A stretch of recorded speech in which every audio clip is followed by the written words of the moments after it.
सी plus plus programming series में हमने arrays in C plus plus को स्टार्ट किया हुआ था, जिसमें से ये हमारे पास सेकंड पार्ट है। और अगर आपने इसका फर्स्ट पार्ट नहीं देखा तो उसका लिंक आपको डिस्क्रिप्शन के अंदर मिल जाएगा, आप चेकआउट कर सकते हैं। और आज हम देखने वाले हैं एरे से रिलेटेड कुछ इंपॉर्टेंट रूल्स को, और इसी के साथ साथ हम इससे रिलेटेड कुछ एग्जाम्पल प्रोग्राम्स को भी देखेंगे।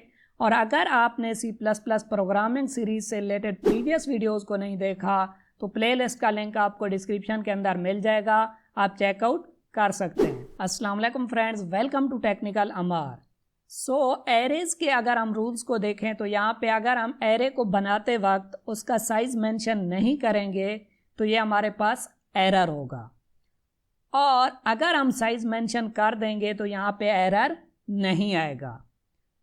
उसके बाद अगर आप यहाँ पे देखें थर्ड पॉइंट को, तो यहाँ पे भी हमने एरे का साइज मेंशन नहीं किया हुआ, बट यहाँ पे एरे को बनाते वक्त ही हमने इनिशियलाइज कराया हुआ है 5 वैल्यूज़ के साथ।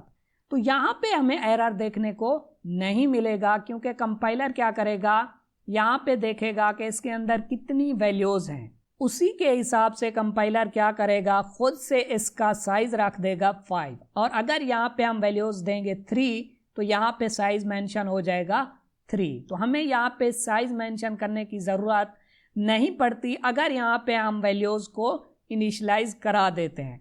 अगर हम चाहें तो यहाँ पे साइज मेंशन कर सकते हैं, और ना चाहें तो यहाँ पे कंपाइलर खुद से इसका साइज मेंशन कर देगा। और उसके बाद अगर यहाँ पे हम क्या करते हैं, इसका साइज मेंशन करते हैं 5 और उसके अंदर वैल्यूज़ हम ज़्यादा ऐड कर देते हैं, तो यहाँ पे आप देख सकते हैं कि मैंने 7 वैल्यूज़ रखी हुई है और यहाँ पे एरे का साइज़ क्या था 5।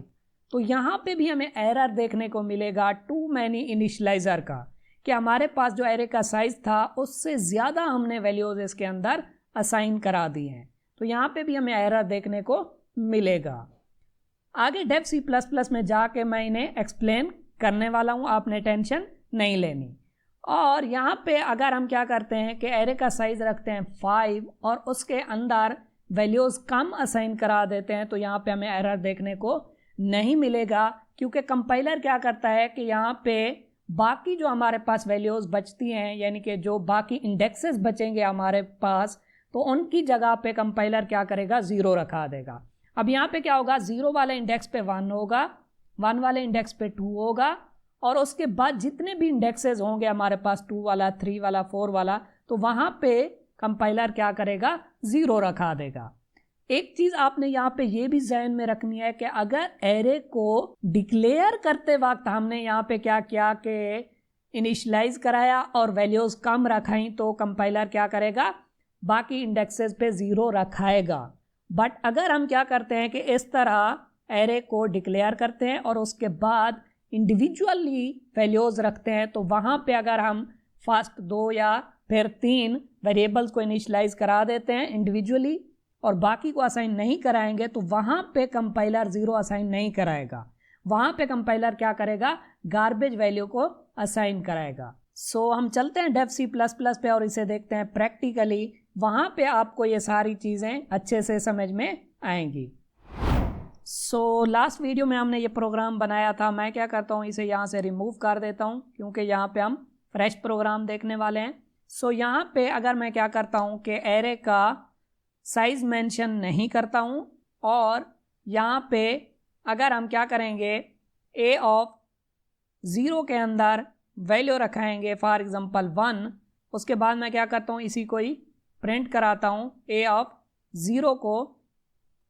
तो यहाँ पे मैं लाइन को एंड करता हूँ, और अब अगर मैं इसे कंपाइल एंड रन करूँगा तो हमें यहाँ पे एरर देखने को मिलेगा, क्योंकि हमने यहाँ पे साइज मेंशन नहीं किया। आप यहाँ पे देख सकते हैं कि हमें एरर शो हो रहा है, स्टोरेज साइज ऑफ ए। मैं क्या करता हूँ, इसे जूम करता हूँ, storage size of A is not known, क्योंकि हमने यहाँ पे साइज मेंशन नहीं किया। अब अगर यहाँ पे हम साइज मेंशन कर देंगे तो यहाँ पे हमें एरर देखने को नहीं मिलेगा। आप यहाँ पे देख सकते हैं कि हमारा प्रोग्राम सक्सेसफुली यहाँ पे रन हो चुका है। उसके बाद थर्ड रूल हमने यहाँ पे ये देखा था कि अगर हम यहाँ पे साइज मेंशन नहीं करते और एरे को इनिशियलाइज करा देते हैं तो तब भी यहाँ पे हमें एरर देखने को नहीं मिलेगा, क्योंकि कंपाइलर क्या करेगा, वैल्यूज़ के हिसाब से इसका साइज़ यहाँ पे खुद से रख देगा। अब अगर मैं इसे कंपाइल एंड रन करूँगा तो हमें एरर देखने को नहीं मिलेगा। उसके बाद हमने एक और रूल देखा था कि अगर हम यहाँ पे साइज़ तो मेंशन करते हैं बट यहाँ पे वैल्यूज़ साइज़ के हिसाब से ज़्यादा रख देंगे तो तब क्या होगा, यहाँ पे हमें एरर देखने को मिलेगा टू मैनी इनिशियलाइज़र का, कि हमने यहाँ पे एरे के साइज़ से भी ज़्यादा वैल्यूज़ असाइन करा दी। सो अब अगर मैं इसे कंपाइल एंड रन करता हूँ तो आप यहाँ पे देख सकते हैं कि हमें शो हो रहा है टू मैनी इनिशियलाइज़र फॉर इंट 5। तो यहाँ पे हमारे पास एरे का जो साइज़ था वो क्या था, 5 था, और हमने वैल्यूज़ ज़्यादा रखा दी थी। अगर हम यहाँ पे वैल्यूज़ कम रखाएंगे तब हमें एरर देखने को नहीं मिलेगा। सो यहाँ पे अगर मैं क्या करता हूँ, 3 वैल्यूज़ रखाता हूँ और यहाँ पे प्रिंट कराता हूँ a ऑफ 3 यानी कि 4th एलिमेंट, ये होगा 0 इंडेक्स पे, 1 इंडेक्स पे, 2 इंडेक्स पे, उसके बाद 3 वाले इंडेक्स पे हमने कुछ भी नहीं रखा, बट यहाँ पे कंपाइलर क्या करेगा, उसके अंदर 0 रखाएगा। अब अगर मैं इसी को ही कॉपी करता हूँ Ctrl+C और यहाँ पे पेस्ट कर देता हूँ और यहाँ पे 4 वाले इंडेक्स पे हम देखते हैं तो यहाँ पे भी कंपाइलर क्या करेगा, 0 रखा देगा। अब अगर मैं इसे कंपाइल एंड रन करूँ तो आप यहाँ पे देख सकते हैं कि हमने 3 एंड 4 वाले इंडेक्स पे कुछ भी असाइन नहीं कराया था, तो कंपाइलर ने क्या किया, वहाँ पे 0 0 असाइन करा दिया। बट इसी चीज़ को आप अगर इस तरह लिखते हैं कि डिक्लेयर कराते हैं और उसके बाद इनिशलाइज करते वक्त, यानी कि इंडिविजुअली अगर आप बाद में वैल्यूज़ को रखाते हैं कि 0 के अंदर a ऑफ 0 के अंदर 1, a ऑफ 1 के अंदर क्या होगा, यहाँ पे फॉर एग्जांपल 2 होगा, और उसके बाद अगर मैं क्या करता हूँ a ऑफ 2 के अंदर यहाँ पे कुछ और वैल्यू रखाता हूँ फॉर एग्जांपल 5, तो अब मैंने यहाँ पे a of 3 and a of 4 के अंदर कुछ भी असाइन नहीं किया, तो अब कंपाइलर क्या करेगा, इनके अंदर 0 असाइन नहीं कराएगा, कोई भी गार्बेज वैल्यू उठा के रख देगा। वो 0 भी हो सकती है और कुछ और वैल्यू भी हो सकती है। बट अगर डिक्लेयर करते वक्त हमने इनिशियलाइज कराया और कुछ वेरिएबल्स को हमने असाइन नहीं कराया तो क्या होगा, कंपाइलर 0 रखाएगा। बट इस केस में कंपाइलर 0 वैल्यू असाइन नहीं करेगा। अब अगर मैं इसे कंपाइल एंड रन करूं सो आप यहाँ पे देख सकते हैं कि हमें 0 0 शो हो रहा है, बट आप यहाँ पे ज़हन में रखें कि अगर डिक्लेयर करते वक्त हम एरे को इनिशियलाइज करेंगे और वैल्यूज़ असाइन नहीं कराएंगे तो कंपाइलर 0 0 रखेगा, इसकी श्योरिटी है, गारंटेड है। बट अगर उसके बाद आप वैल्यूज़ को असाइन कराते हैं और कुछ वेरिएबल्स को असाइन वैल्यूज़ नहीं कराते तो यहाँ पे गारंटी नहीं है कि कंपाइलर 0 0 असाइन कराएगा। 0 0 भी असाइन करा सकता है और कोई गार्बेज वैल्यू भी उठा के रख सकता है, जैसा कि 5, 10, 50, 100, तो आपको पता भी नहीं होगा कि आपके प्रोग्राम में इश्यूज़ आपको देखने को मिल सकते हैं। सो मैंने यहाँ पे आपको एरे से रिलेटेड जितने भी इम्पोर्टेंट रूल्स थे वो समझा दिए और प्रैक्टिकली भी दिखा दिए। अब हम क्या करते हैं, यहाँ पे एक मीनिंगफुल प्रोग्राम बनाते हैं एरे को मज़ीद अंडरस्टैंड करने के लिए। तो मैं क्या करता हूँ, यहाँ पे एरे का साइज़ रखता हूँ 5, उसके बाद हम क्या करेंगे, यूज़र से 5 वैल्यूज़ लेंगे, उनमें से हमारे पास जो इवन वैल्यूज़ होंगी उनका हम सेपरेटली सम लेंगे और जो आड वैल्यूज़ होंगी उनका सेपरेट सम लेंगे। सो मैं क्या करता हूँ, यहाँ पे फर्स्ट ऑफ ऑल यूज़र से वैल्यूज़ लेता हूँ, इंटर 5 नंबर्स। सो यूज़र क्या करेगा, यहाँ पे 5 नंबर्स इंटर करेगा। सो हम क्या करते हैं, यहाँ पे लूप के लिए एक वेरिएबल बनाते हैं आई, और लूप की मदद से हम क्या करेंगे, एरे के अंदर वैल्यूज़ लगाएंगे। तो यहाँ पे मैं क्या करता हूँ, आई की वैल्यू को स्टार्ट करता हूँ 0 से, क्योंकि एरे के इंडेक्स 0 से स्टार्ट होते हैं।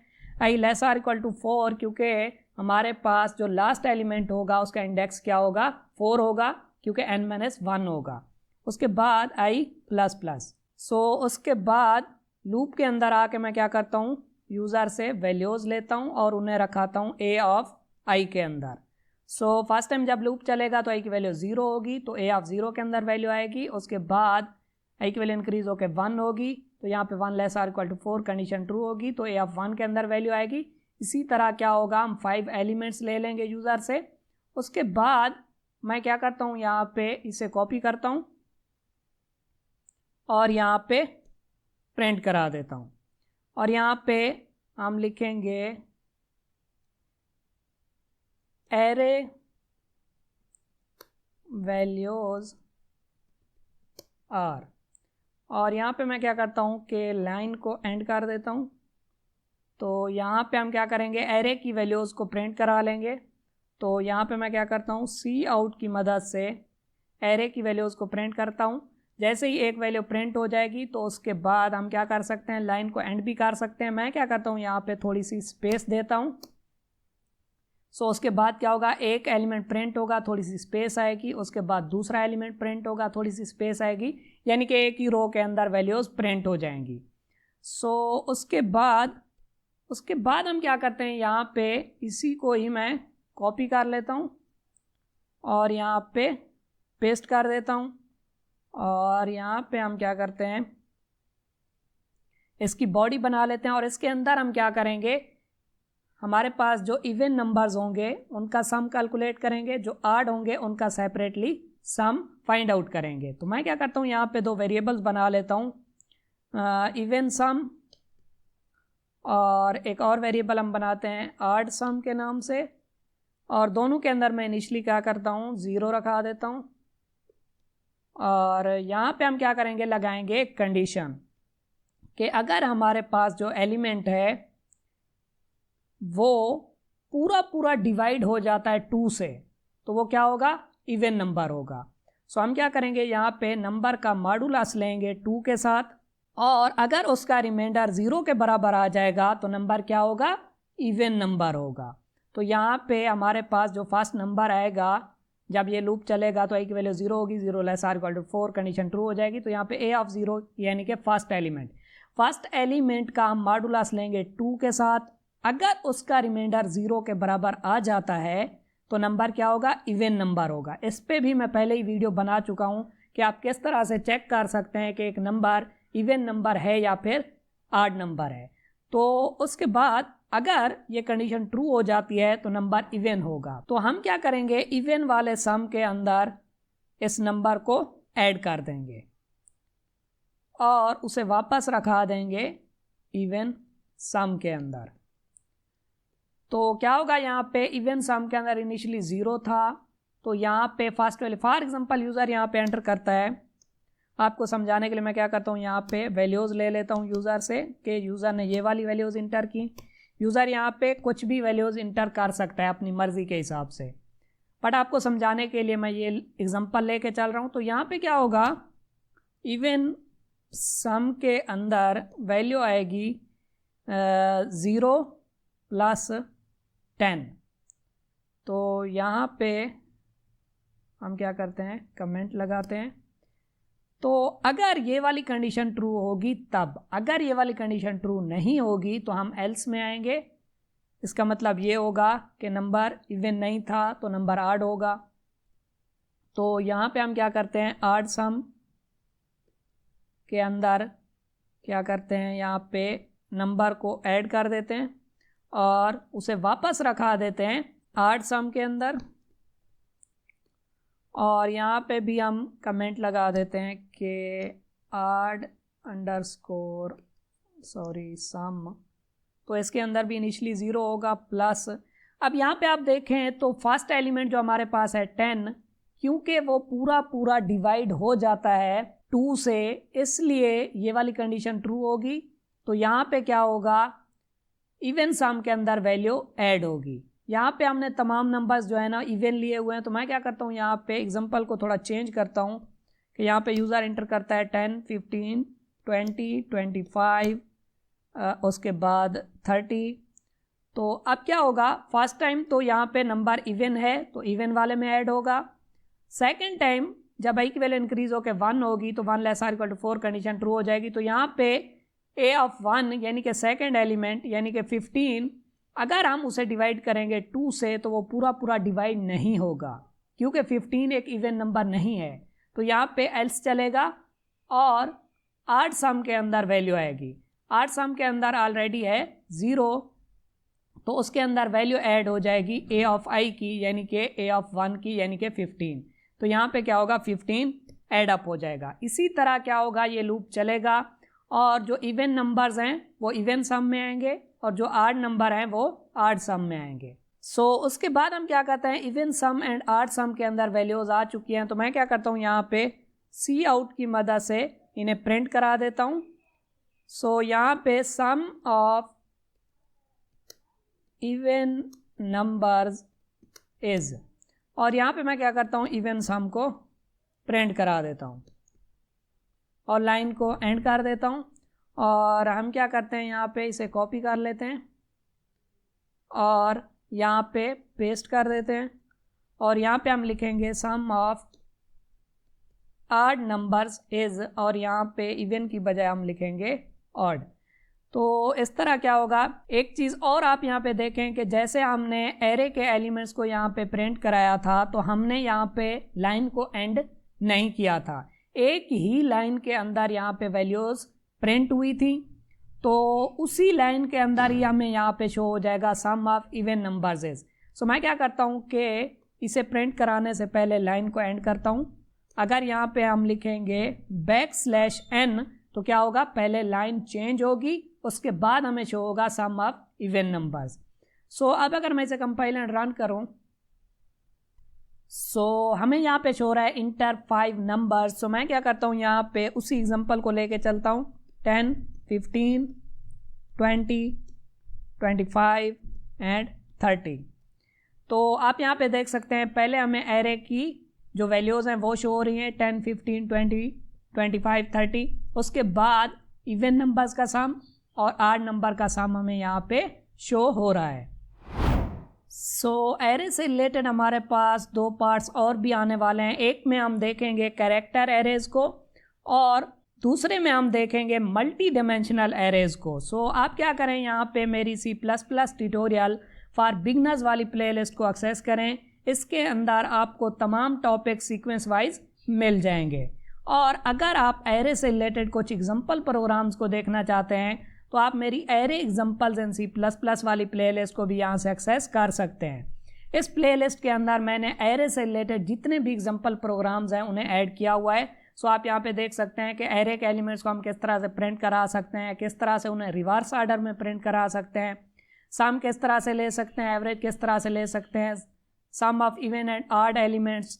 उसके बाद यहाँ पे मैक्सिमम एलिमेंट को किस तरह से फाइंड आउट कर सकते हैं, एरे के अंदर मिनिमम एलिमेंट को किस तरह से फाइंड आउट कर सकते हैं, हम एरे के अंदर वैल्यूज़ को किस तरह से अपडेट कर सकते हैं, डिलीट कर सकते हैं, किस तरह से सर्च कर सकते हैं, सॉर्ट कर सकते हैं असेंडिंग या फिर डिसेंडिंग ऑर्डर में। तो यहाँ तक 94 तक आप यहाँ पे एग्जांपल्स को देख सकते हैं। उसके बाद 95 से यहाँ पे मैंने मल्टी डिमेंशनल एरे से रिलेटेड एग्जांपल प्रोग्राम्स को कवर किया हुआ है। सो उस टॉपिक को फ़िलहाल आपने कवर नहीं किया तो आप यहाँ तक देख सकते हैं। जैसे ही हम मल्टी डिमेंशनल एरे को कवर करेंगे आई थिंक तीसरे नहीं चौथे पार्ट में, तो उसके बाद आप यहाँ से कंटिन्यू कर सकते हैं। और अगर आप C++ के किसी भी टॉपिक से रिलेटेड एग्जांपल प्रोग्राम्स को देखना चाहते हैं तो आप यहाँ पे C++ एग्जांपल प्रोग्राम वाली प्लेलिस्ट को भी एक्सेस कर सकते हैं। इस प्लेलिस्ट के अंदर मैंने तमाम टॉपिक से रिलेटेड एग्जांपल प्रोग्राम्स को कवर किया हुआ है। इन तीनों प्लेलिस्ट का लिंक आपको डिस्क्रिप्शन के अंदर भी मिल जाएगा और आई बटन के अंदर भी मिल जाएगा। वीडियो अच्छी लगी हो तो वीडियो को लाइक करें और चैनल को सब्सक्राइब करें। Thank you.